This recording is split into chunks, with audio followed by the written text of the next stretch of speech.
الله رسول وفرمایي داسې زمانه به راشي دا خلک به کپړې دا رقم بدلوي لکه د کعبې شریفې پوښ راواخلي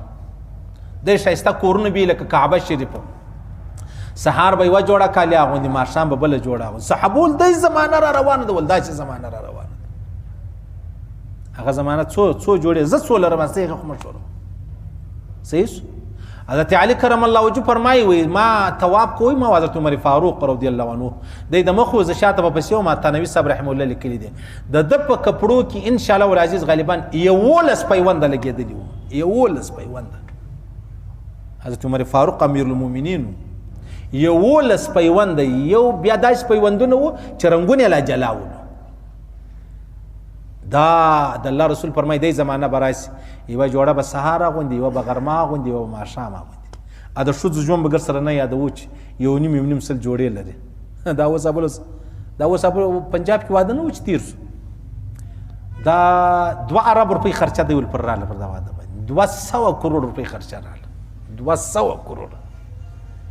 لیکن په دا 200 کروڑ باندې نه زوی پیدا کوي نه لور پیدا کوي هغه راځي الته په وجره کې به یو غریب مولوي صاحب ناست وي تعویض راکړه چې خدای زوی راکړي دا اوس ابل پنجاب کې واده وسولو یو سړی خپل لور ته څو ما په خیال سره 14 کیلو سونه یې خالي ورکړی 14 کیلو تقریبا دغونه یو سل یو 50 جوړې کالي ورکړي و یو سل یو 50 جوړې چوټ ورکړي وي او د زوم چې کم ورونه دی واغوه ته یو موټر ورکړي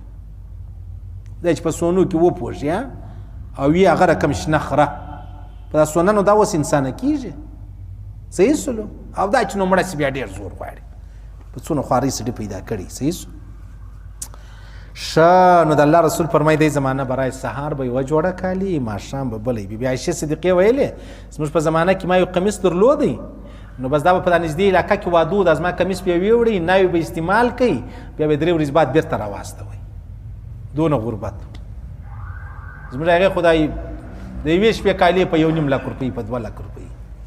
هغه نه بیا خدای دی در پر ودرې که دې اوس یو کوچنی راوړي 15 کاله بعد یوه لور راوړي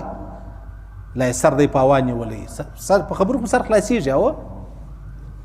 بس نو چې د اسلام دې واړوه د الله د رسول د لارې دې واړوله په والله العظیم که یا خیر پکې ووینئ یا بیا نجات پکې ووینئ بس دا اټل فیصله ده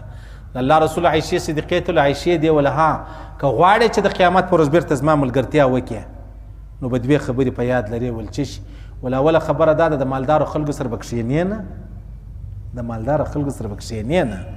دا ډېر دی چې کاروبار به نه کوې ول د مالدارو خلکو سره به کښېنې نه دا یو او دویمه خبره چې تر څو دې په کپړو کې پیوند لګېدلی نه یې د را ساعته به دا کالي زاړه نه بولې نه به بله جوړه کوې دا جوړه ستا بس د الله رسول فرمایي په کور کې چې د چا څو بسترې به وي 3 بسترې ستا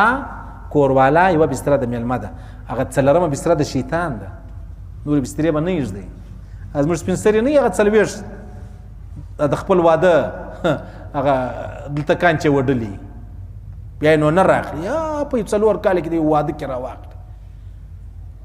که وجنې خالي دلته چې نو وسوځه دا د الله رسول فرمایي 3 ستا د کور والا او د میلمه دپاره یوه بستره 4مه د شیطان ده زموږ هغې